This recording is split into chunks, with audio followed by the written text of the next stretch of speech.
iti programa na iti barangay kayo. So, sayang taon na nag-edad yung mga events kayo, naging mothers, at tigas ako na mga anak na at sulong ni Councilor. Dahil ito programa na yung baga na kayo lang iba, hindi nag-attend na gusto na nag-join barangay general assembly kayo. So, kami ko mag-request actually, Councilor, but adamutan di schedule mo, so thank you at least dati schedule mo to i-consider mo kay barangay meeting. The program ni Councilor is the urban gardening. And of course, the may sajad lesson na madamata tayo elementary school. So, amutay mo yung urban gardening at kailangan tayo kay barangay tayo. So hopefully, da kayo mga mothers, especially, uray da kayo mga fathers, dati pa tayo, makitulong tayo para dyan urban gardening kasi require mo lang city data. And then, makatulong tayo tayo, pampamilya tayo. And of course, the community, dahil kailangan natin sumuportin tayo na meron tayong urban gardening dito sa ating barangay. Napakaganda at napakalaking tulong sa ating pamilya at maging sa ating community dito sa barangay natin. So, thank you so much. At nandyan si Councilor Engineer Yan Royano, na yan ang kanyang pinupush talaga. Dahil ang muna mo na talaga na, dahil taklong na tulong iti entire barangays iti City of Baguio. So, welcome kanya tayo, welcome kayo amin. And hopefully, the second na i-offer naman yung schedule at ado tayo. Tahantay palampasan na ipikakasto na programa. Kasi magmano nga, nagiti councilors tayo, umayda tayo, i-extend na rin yung programa na barangay-barangay, tapos tigas dapat makatulong ka na tayo. So, we are very lucky actually. So, thank you so much, Councilor. I-consider mo nga na kami kapinilin nga, ito-data nga, i-extend mo data nga programa para kami. And welcome to our barangay. Thank you so much. Thank you so much, Ma'am. Always nga, panagkukulitan ta. Thank you also, Ma'am. Okay, so magsubit sa kanong ako si DJ Silaan as that's here for his short message. Okay. So, thank you, Manang. Hindi ko nagagamitin dito. Ang proposal nito na nabig sa ating process ko. Hindi nag-opisya lang kay ROTC hindi. So, titrabaho ko ito nga ikaw, Jemel Benjol. So, talaga nabig sa process ko. Thank you very much. Ito'y butihin at napakagandang kapitana. Nakananos pa eh. Makadayo na. Joke lang.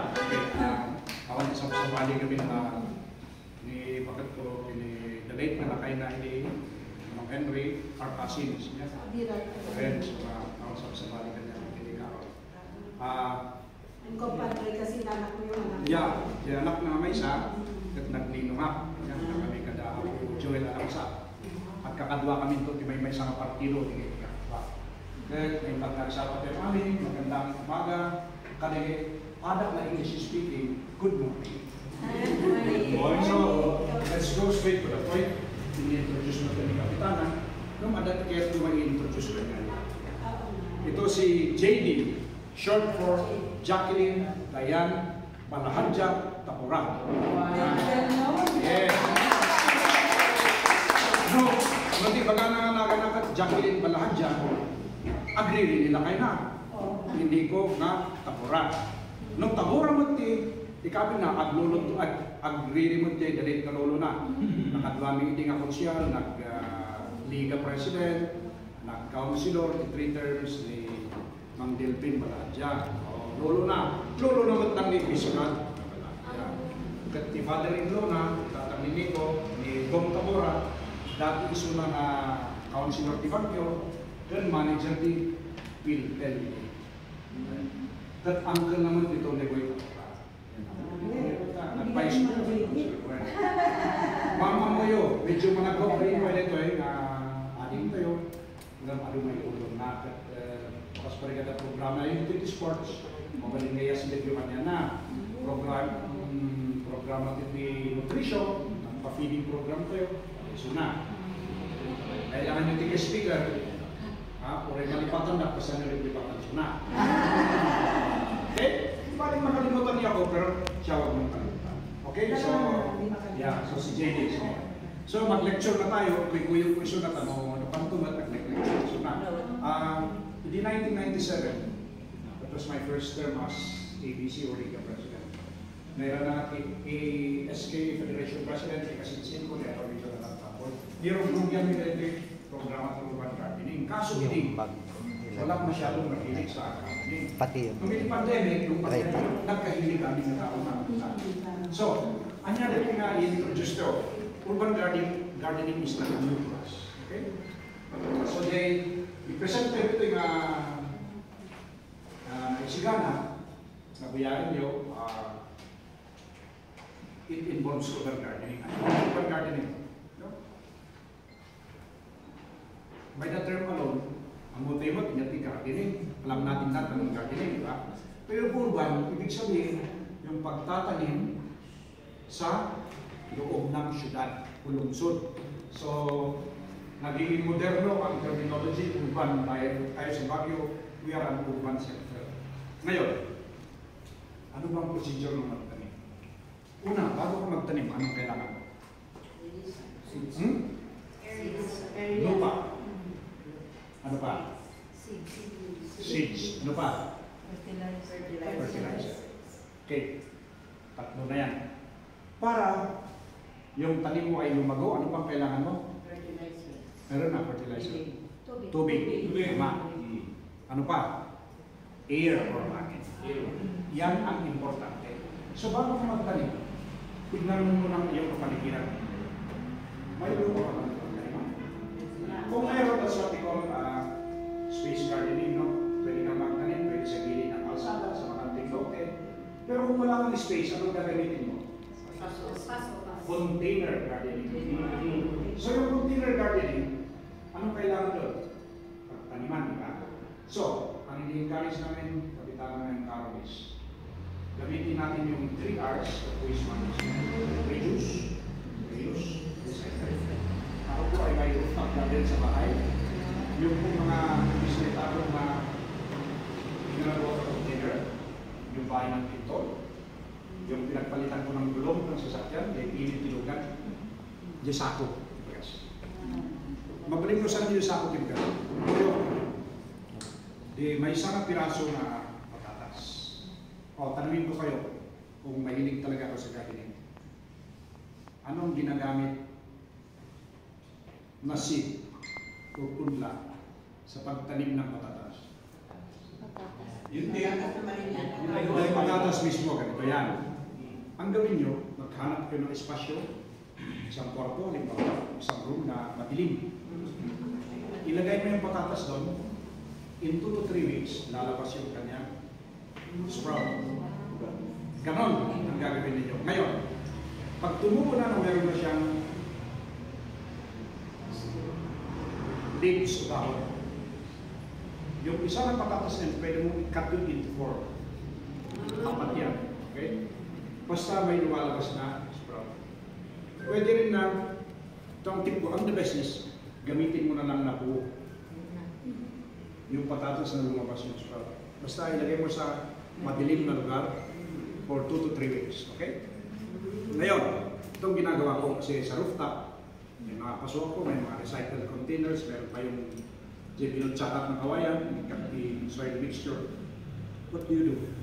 You must make sure that you use fertile soil. Anong kombinasyon niya? 70% garden soil, 30% dapat yung pahuno like compost. Impact ng rice hull. Yung sinunog na dahon ng niyog, that's very rich in charcoal and nitrogen. Yung kinumpos na dahon ng almus. Nagaluti almus lang kasi wala sabi lang yan. Or, good. When I was young, ang father ko is bintang na hiling magtanim. So, tinuro niya, yun pong mapait, sunflower, the leaves and the bark, in the trunk branches. At talim na. Chop! Iyak mo lang. It's very rich in fertilizer. Pwede ka rin gumamit ng exhaust ng animal. But there's one thing na huwag mong gagamitin. Huwag kang gagamit ng ayaw mo siya. Mamamatay yung talim mo. Ang pwede mong gamitin, tayo ng manok, tayo ng baka, tayo ng kalabaw, kambing, rabbit, huwag yung aso.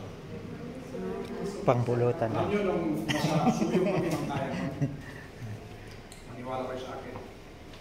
May picture ko sa Facebook na namin yun. Nakahawak ako ng Chinese Chinese book. Yung hinawakan ko, na-cover ko lang dito. Okay. Anong ginamit namin na ako? Ibig mo yun ah. Father ko, sabi niya, punta tayo sa septic tank. Mga boys niya, buksan yung septic tank. Yung timba, tinimpa namin. Pero huwag directly to the plant. Kung ito yung halimbawa yung time, dito lang sa gilid. Huwag mong, pati yung tayo ng manok, mainit yun.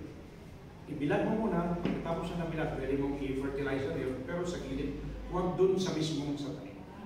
Manunuto, mamamatay. Yung sinasabi ko, makahawak ako ng robok na ganito kalite. It's just ng tao ginagawa. Sasasakit. Pero para hindi yak, sa gilid yan. So kung halimbawa, ito yung soil, hindi may pakita eh, ayaw, hindi ata mag-match. So, huwag na natin asahan yung presentation dyan. Stock knowledge na lang yung nakastock dito. No? So, kung ito yung soil, i-ukayin mo, magkaganyan. Tapos, pag ganyan na yung soil, dito mo tanim sa gitna. Okay? Okay, sa gitna. So, pag maglagay ka ng abono, dito mo ilagay. Huwag mong ilagay directly sa so, ganun po ang mangyayari na. And then, balik tayo sa istorya ng patatas. Anong gagawin natin? Yung patatas, pwede mo ilagay doon sa, ginagyan mo ng soil mixture yung sako. Maglagay ka ng mga 3 piraso. Ilagay mo sa soil, no? About 1 inch ang kalalim, no? 1 to 2 inches. And then diligan mo at least 3 times a week. So, whether Tuesday, Thursday, Saturday, or MWF, Monday, Wednesday, Friday. Diligan mo lang regularly, no? And then under the sun, dapat may init yan. Maniwala kayo, in 3 months time, yan, magbubulaklak yan. Pag yung bulaklak na niya, nalanta, no, nagamon day, sabong na. Butsakan, isa ko, kung luwag pinagano ha.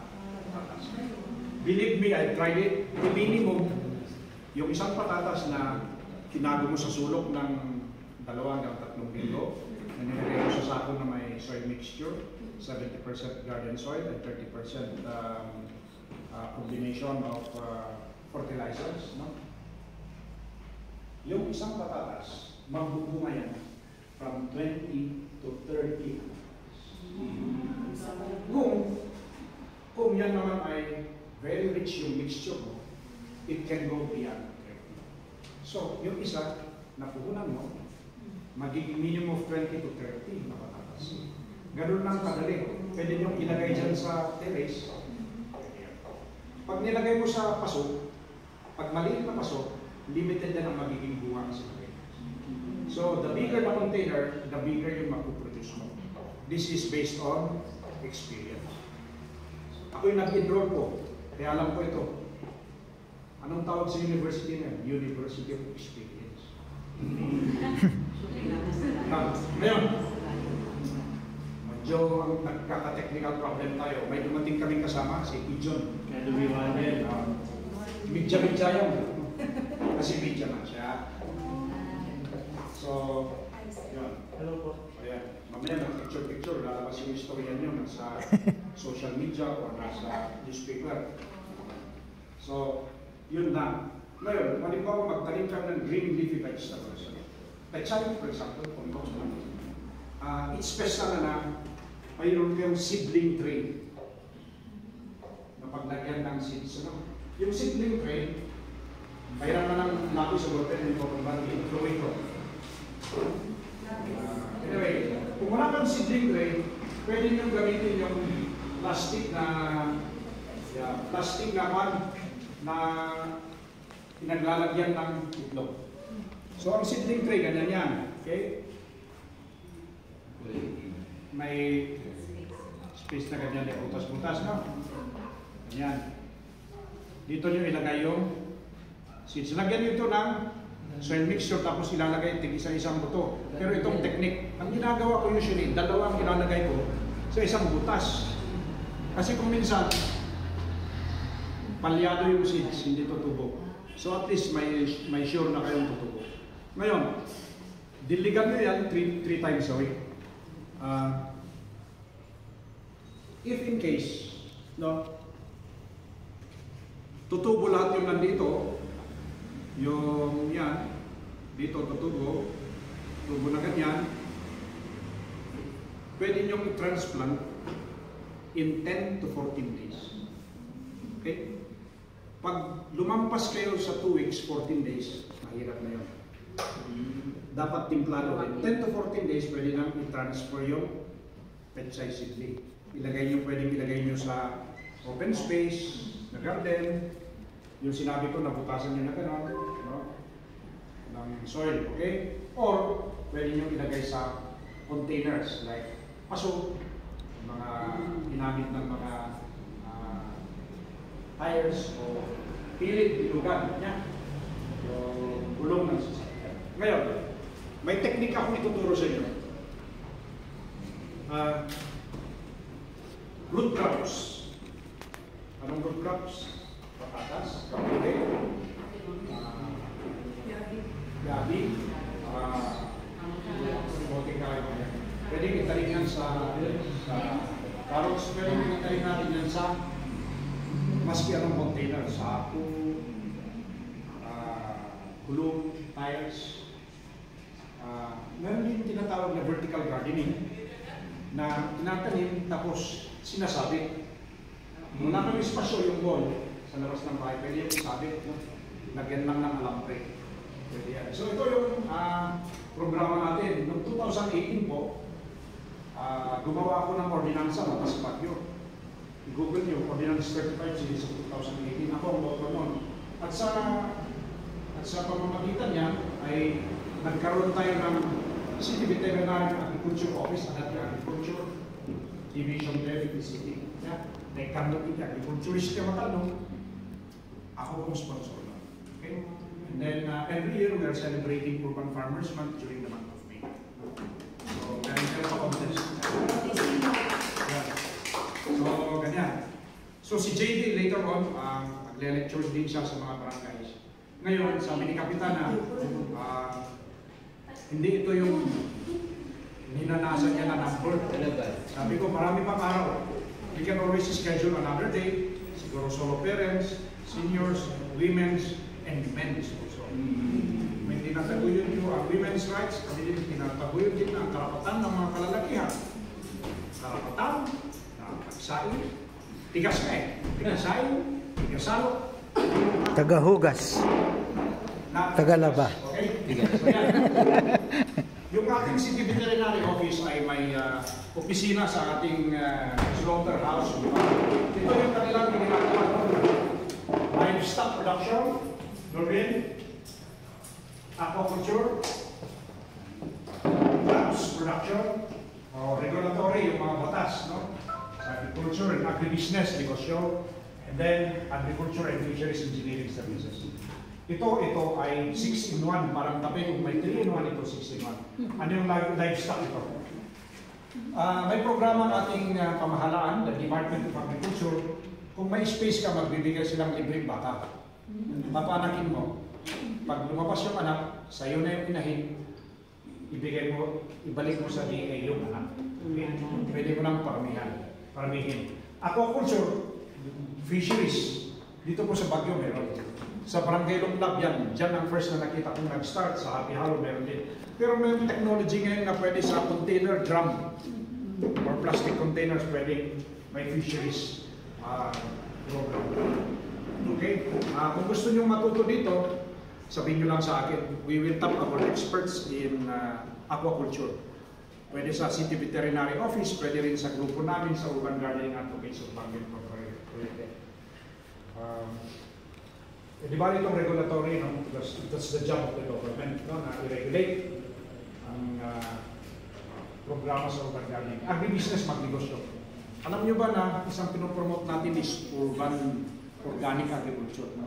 Alam nyo ba na ang organic vegetables, mas nanginginang ang ordinary vegetables nga nabumba-bumbaan, iti pesticide gan, insecticide. So if you're interested, we can also, kapitan, na pwede seminar tayo, we can sponsor one on agribusiness. Yeah. May isang ipopromote is farm tourism. If there's a place here where you can make it as a tourism center na puro mula, tanim ang mga nandun, and even animals. And then agriculture and fisheries engineering services, if you're interested, we can also bring the technology here. Marami yan nasa ngayon, okay? Next. So pwede natin gawin one day sa araw. Okay? Yan, urban gardening, yun ang topic natin ngayon. So yan ang kanyang definition, no? Practice of growing plants in an urban center or environment. So ito sa barangay, tayo encourage na sana dito, may greeneries. Diyan sa terrace, pwede magtayo tayo ng susan. Yan yung paborito ni Puor na nalaw na natin. Hindi pinigpitan. Ayuti. Sibuyas. Ang kamot makamulo dito yung buwan tagawa. Ang kamot makamulo dito yung sayote. Kailangan ng deep space. Dito ang magaling na di paso or recycle na container ang mula ka dyan yung nicks. Yung nicks, after nagtubo iti makatumingo po ganun.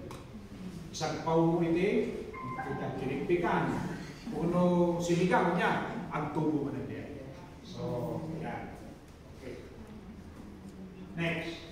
Ito yung types of gardens. O, natin backyard, o natin spasyo, space. No, balik. Now, the space yung ito man encourage yung kapitana street landscaping. Hindi before the pandemic, hindi introduce rin ka, nagpa-contest rin yung invitation at ipakyo. No, hindi ito yung kalkalsada yun, mabalimat nga, i-landscape yung, i-mula yung, okay. Then the forest, well, the forest, forest, there is something called forest gardening. Then greenhouses, yan yung greenhouses, diyan nakuburan ngayon, mabalin na plastic, mabalin na fishnet, nakuburan na yung garden, takpahaan na mapantil, insekto, na mag-ibus, and then rooftop gardens.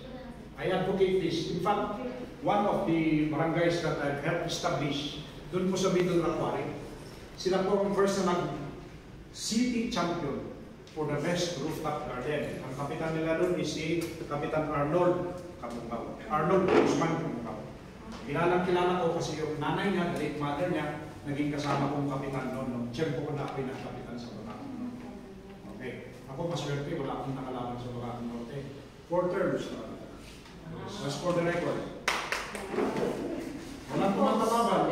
Ano po kasi, ang muna gamin nga, ni Lolo Agamo. Kalabanin mo yung ako ng mamukulang. Green walls. Hindi ka may mag-walls. Tapos pari ka ni Talwar. Yeah. Pabalik nga kami kayo ni hanging garden. Green walls. I introduce an ordinance na bigay business establishments na gamit na green walls and rooftop gardens na may 25% discount on the tax. Vertical farms. You know, you can do this anywhere, even in your barangay. I-project yun ito and then you will have it featured. The only barangay in Baguio nga, green building, Dominican Mirador, di sumikat yun ito. Animal husbandry, adamot ti programa ti Department of Agriculture and the City Veterinary Agriculture Office. Apan nilang binukan mo di Sibaw, nilang binukan ni Engineer Marcy Tabili. Iso na ti CB Agriculture State. Adamot di ka katanwanan dyan. Dahil ko yung adamot ti may tunit nga for this program, animal husbandry. Nagbibigay ko ng kwan.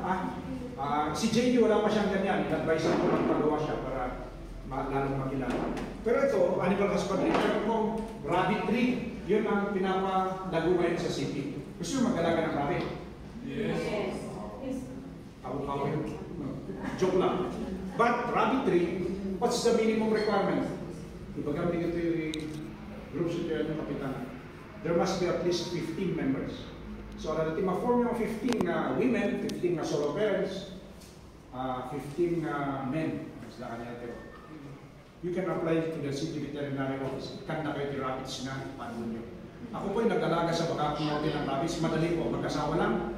Pwede sa 3 buwan ay pwede makaproduce ka ng 3 dosena.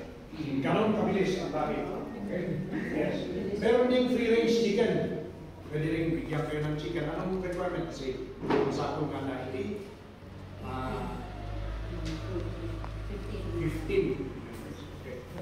Aquaponics. Aquaponics ka dito agmula ka dito.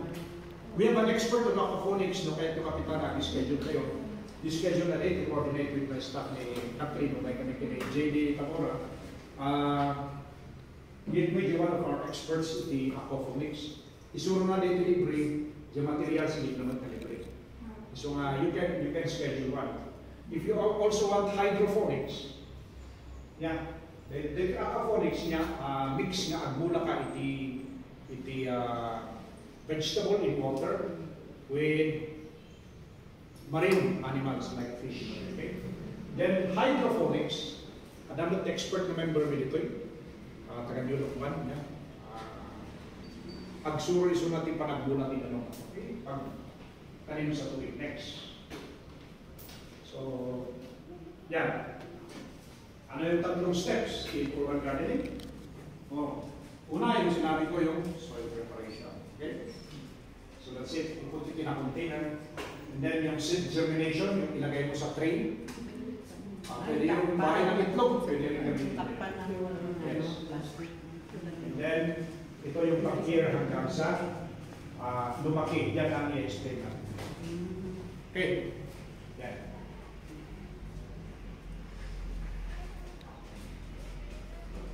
Okay. Norbert, pwede mo nang kunin yung material sa atin, mapintor sa taas. Kasi sinabi ko naman kinakagawa na yung dismiss na pagkakas. Kunin mo rin yung brush ko na pinirap. Saka yung brush ni Doc. Mauti brush mo doon. Talon ka. 3 yung brush na hinirap. Maliliit. Tapos yung brush yung malaki. Tapos kunin mo yung mga pintor at yung tarpaulin. Okay? So, ano yung kailangan para sa magandang garden soil? Yan. Puros ang ibig sabihin, pwedeng pag hinawakan mo, pwedeng hindi yung clay na nagkakadikit-dikit. Dapat parang buhangin yan na puros. Masustansya, rich in nutrients. Okay? May good water holding capacity. It has to be pathogen-free, it has to be rich in microbial activity. So, ibig sabihin nito, dapat walang katalo na yung papatayin ng pathogen ang tanim mo. Tapos yung microbial activity, yung halimbawa, just ng animals, yung ating ginumpos na vegetables o fruits. Next. By the way, sa susunod na kabanata, Kapitana, magle-lecture si JD also about urban farming. Kasi ang farming, may animals, may tanim, iba-ibang klase pa rin. Okay? Yan. Katulad ng sinabi ko, huwag siya kalimutan, si JD. Yan. So, soil mixture yan. Okay? Nasabi ko na kanina ito. 70% garden soil, 30% yung organic matter katulad ng fertilizer, yung nabulok na mga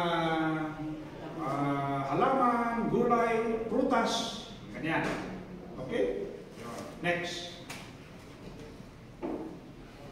Ito pala yung sinabi nito. Kung masyadong clayish na pitak ito bulaan, na agdidagkat niya, sasaktalin niya yung ugat. Kaya ito pwedeng maglagay ka ng konting buhangin. Okay? Konti lang. Okay. Yes. Yun. Mag-compost ito. Pag mag-compost ka, usually ang alam natin na ordinary composting, ilagay natin sa nabutasan na kinalim na. Ilagay mo yung mga nabubulok doon. After 3 months, pwede nang gamitin yung na pangkabulok. Pero, ano nga kailangan? Kailangan natin ng hangin, tubig. Itong mga vegetable matter like yung mga balatan. Carbon, nitrogen. Carbon, very rich pag yun, halimbawa sinunog na ipananyog, yung nipa o yung sugar cane. Ang nitrogen naman, ang mga malakas ang nitrogen yung galing sa mga allos na leaves, yung sunflower. Okay. Then bacteria, yung bacteria. Itong soldier flies, yung ordinary na yung mga fruit flies, nakakatulong yan na madaling na makulong. Okay? Next. Yun. Ito yung pamamaraan sa pag-compost. Ito nilagay sa container na box. Ito diretso na sa lupa. Ito nilagay sa drum. Hindi kayo nag-isan yun. Yung mga pinagbalatan, pwede ilagay sa drum, magpupulok doon, yun ang iyak. Or diretso sa soil. Okay? Ngayon, next. Ito naman, ito yung ginagamit ito, worms. There's such thing called as vermicasting. May technology yan, no, madre na kahit mo, may mixuro dito. Nangina din ang worms. Ilaw mo yung soil, siya ang magpo-cultivate sa soil. Vermicasting. That's about 700 timay sa kilo. Ngayon mo hindi kayo commercial na kumatang ka, I think it's double the price. Okay? Yan. Bacteria composting yan. Ikabin mo, natural na bumulok na ito di ay vegetables or fruits. Okay? Next. Yun. Ito composting na ito sa ito commercial machine. Ordinary composting. Ang unay makita ito. Next. Okay. I-explain ko yung germination seed niya. Magmula sa buto, from the seed, ito ang process. Ganyan. Lalaki siya. Hanggang ito maging seedling. Diba? Oh, okay. Next. So ito na. Yung first stage is yung imbibition. Magtatanong ka ng munggo. Magtatanim ka ng French beans or bagu beans. Ano? The best is overnight isok mo sa tubig. Kung may lumabas na ganyan, pwede itanim. Or maski walang lumabas, no? Basta sinok mo overnight, after soaking, that's the best na pwede mo nang itanim. Kasi mag-absorb yan, yung division mag-absorb ng water. Yun ang secret. Isok mo sa container yung seeds overnight. Kinabukasan, nag-absorb siya ng water. Pwede mo nang itanim. Okay? Ito yung respiration second stage, no? Tinanim mo, tutubo siya. Ito yung process. Hanggang cell division yun. Lumabas na. Next. Lumabas na itong sprout niya. Bilisan natin na ito lang ipapakain si Kapitana. Okay, so ito. Tawa kayo kasi alam niyo kung bakit alam ko. Ay, nagkapitan din ako. Kaya kung minsan, darating yung mga mag-i-inspect, inaagahan ko kasi wala akong ipapakain. Pag-kidding nga sa inyong kapitan ako, palaging gustong mag-inspection ng mga taga-City Hall, taga-DPWS kasi siguradong kakain sila. Magpapakain sila. So ito yung sida, tingnan natin. Si Maring Susan, malapit lang ang bahay. Kabatch ko kasi yung kapatid nito, kaya kaya kong ginodyo-kodyo. Ganyan yan. Hanggang ito yung stage, okay? Mula sa sprout, maging seedling, mag-vegetate siya, budding na, tapos magpa-flower. And then, ito na, mag-ripen. Ito, example nito is wild berries. Okay, blackberry, same, halos ganyan din ang strawberry. Next. Okay, yung seed germination. Germination yung pagtubo ng sprout. Okay, yan. Ganyan yan. Tapos, sumunod yun. Tapos mag-flower. Tapos maging bunga. Oh, ganyan yan. So yan, ito. Bakit ko yung pinapakita ito? darating ang araw sa mga presentation namin sa mga materials, ang ibibida natin ang barangay ni Kapitana Caro. Ito po sa kanito, Dominican, sa Middle Rock Quarry. Meron sa kanilang rooftop, walang bubong, ilagyan nila ng greenhouse. Ito po mga strawberries. Talong. Yung talong yun. Kamatis. Ilagyan yan, buo yan. At ito, isang kagawa nila, retired na teacher, siya ang nag-aalaga. Pero ang ginagawa nila, hindi lang barangay council, nagpapalit-palitan. Halimbawa ngayong Monday, ang mag-aalaga women's, kinabukasan barangay council, yung pangatlo, solo parents, sa ika-apat, yung mga kabataan, sa dunyang kabataan. So the whole week may nag-duty. Sila po yung nag-champion, first champion sa rooftop gardening noong 2019. Okay, yung pag-aalaga natin. Yan, in example po, binibida ko si Kapitan Randall. Thank you. So tapos na po. Ngayon, may tanong kayo. Kanina may nagtatanong. Ay, yung yung pag may pine tree, hindi daw mabubuhay yung mga... Ito. Pine trees are acidic. So, lahat ng tanim na ayaw ang acidic, papatayin. Ngayon, ano yung mga tanim na gusto niya yung may pine tree?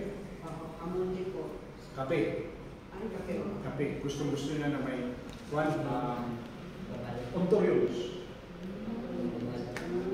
Ang kamote, it's invasive like sayote. Alam mo ba na pag kumalagkat ang sayote at kamote sa pine tree, mamamatay yung pine tree? It's invasive, yes. Hindi lang pine tree, lahat ng kahoy, papatayin na. So pag kumalagkat na sa kahoy, katan nyo. Okay? Ngayon, kung gusto nyo matuto sa iba't ibang klase ng gastronomy, yan ang isa kong advocacy. Yun, nadidelay nga eh. May TV program akong lalabas, o sinadjust niya na